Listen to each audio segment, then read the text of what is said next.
Hi, this is TwoTroopers, and I'm here to show you my castle. It is not a particular castle from history.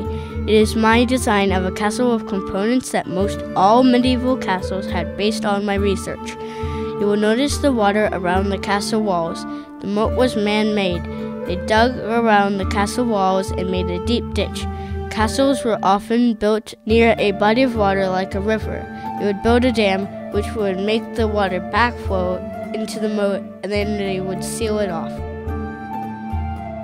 Because of the way the moat was built, the water was stagnant, and it was like a huge toilet where people would pour pee and poop into. If someone fell in, they would smell stinky. No one would want to fall in the moat. This would help prevent people from trying to go through it to get to the castle. In order to cross over the moat to get to the castle, there was a drawbridge that could be raised or lowered to let people across. This is the gatehouse. Even though it is called the gatehouse, it is not a real house. It was just a simple door to go in and out of the castle. But over time, that changed. An iron gate was added that could be put down to block the entrance. It was the only entrance in and out of the castle for the large, massive walls. Some very large castles had a front and back gatehouse. If you look up, you will see the murder holes. They were used to pour boiling oil or to shoot arrows down to enemies or intruders. For my project, I used lava buckets instead as an example.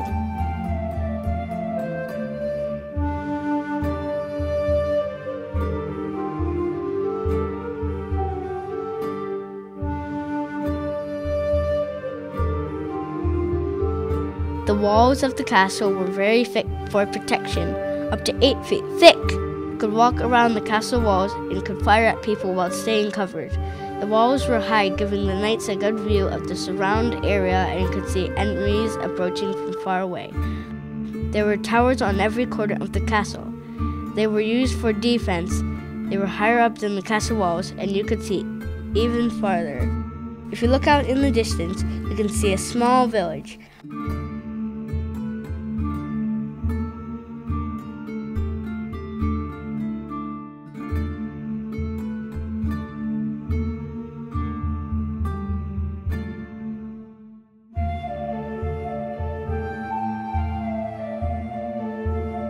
Here you can see the chapel. The priest would teach people about Jesus and God. He was one of the few people that could read. The church windows were made of stained glass and would tell stories from the Bible. Since people could not read, they could look at the pictures and still learn.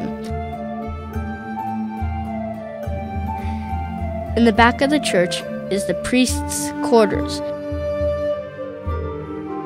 He would live in the church and take care of it.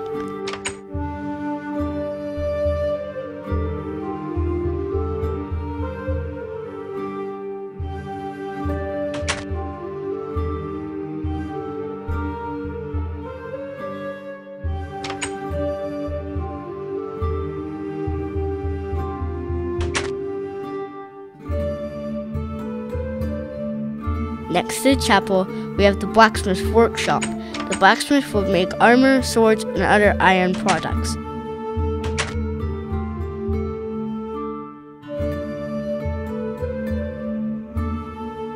If you look back towards the gatehouse, you will see some small houses that are currently unoccupied. They would be for people who worked in the castle. We will continue towards the keep, not where you keep stuff.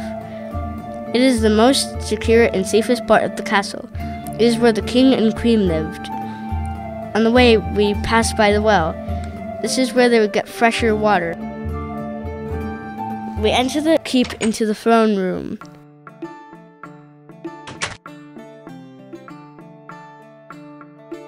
In my keep, you can turn left and go down deep into the dungeon.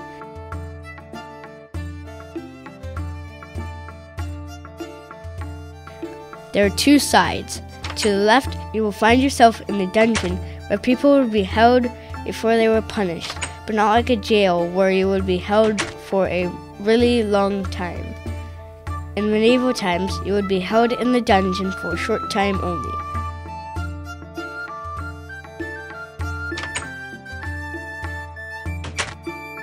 To the right, there's a storage room where they could store things like extra chairs, extra tables, and extra supplies. If you keep going, here we have a small room that could be used for the maids or prison guards or castle workers. Let's go back up to the throne room.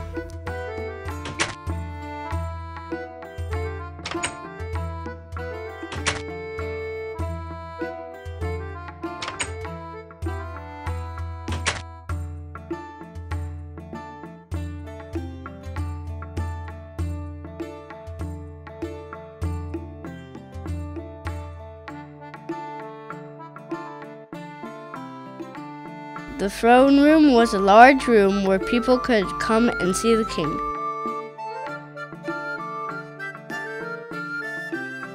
There are seats along the wall where his noblemen would sit.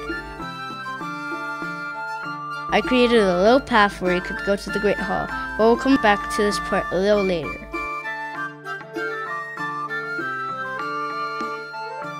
Let's go upstairs.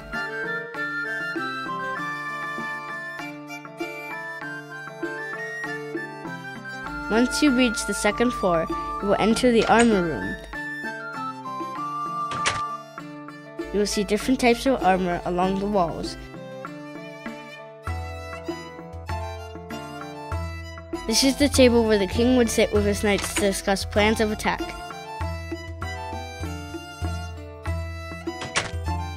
Here is a map that they would use.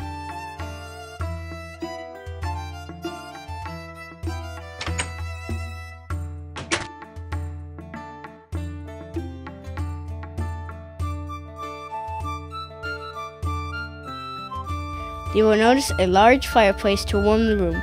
During medieval times, they did not have central heating or air conditioning system, so they would have fireplaces in most rooms to keep warm.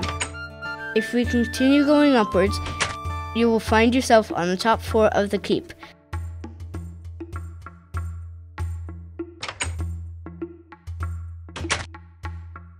You will come to a small hallway with some rooms.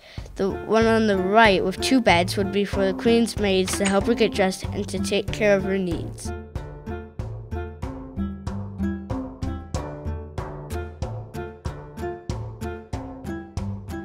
On the left with 1 bed would be for the king's servant.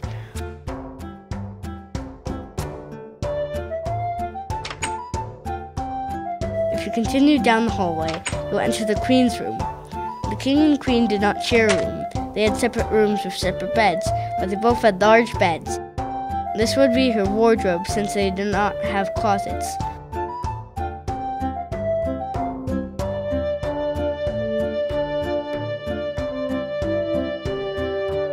In her room, there is a balcony attached. It would be where the king and queen would come out and talk to the people and make announcements if needed.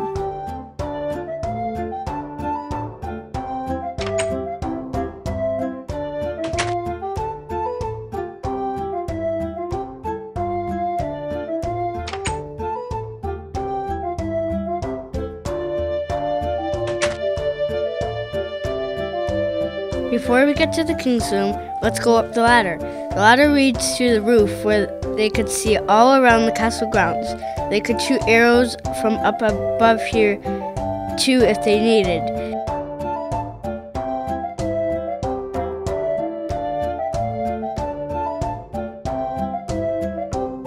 Let's go back down the ladder to the king's quarters.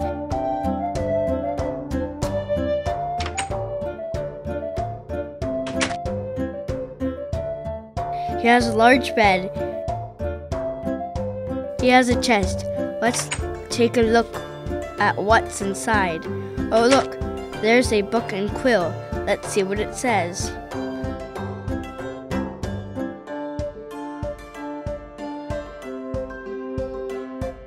Now, the king is the most important person in the castle. If the king died, it would be a big problem and someone would have to take over. Sometimes people from other kingdoms who did not like another king would try to kill him. So if someone was able to get into the castle and was coming up to the king's quarters, he would need to be able to escape. But how? Let's take a look behind this picture. A secret entrance to a secret staircase.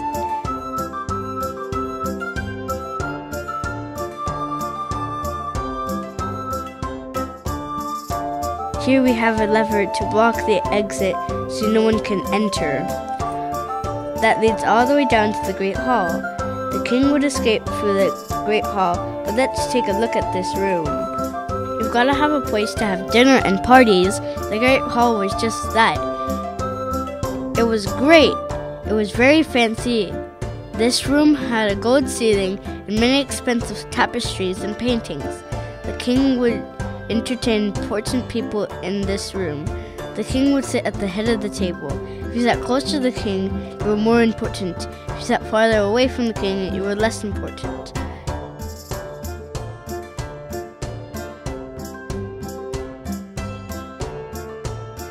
They would have a jester whose job it was to make the king happy and laugh, which might include playing music. Here's a music box.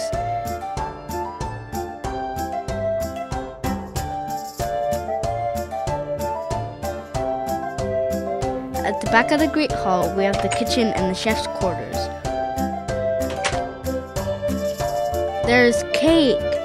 We have a fireplace that they would also use for cooking. Here's a pot that they would use to boil water or to make stew. There's a table for chopping up stuff. Here is a hopper with a dirty wooden axe. That is where they would dispose off animal parts they don't use. Upstairs are the chef's quarters, with some windows and a small wardrobe. They chefs would work all day long. After making breakfast, they would start on making lunch. After lunch, they would start on dinner. Let's go back downstairs and come out the back of the kitchen.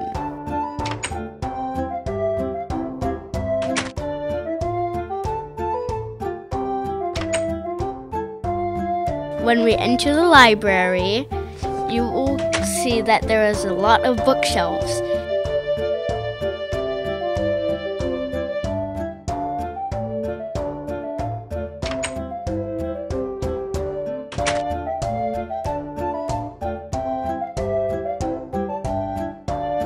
Here are the stables where they keep the horses for the knights or messengers, since there was no postman to deliver mail. The stables were close to the Great Hall, so if the king had to escape, he would come down its secret stairs and ride on a horse to safety.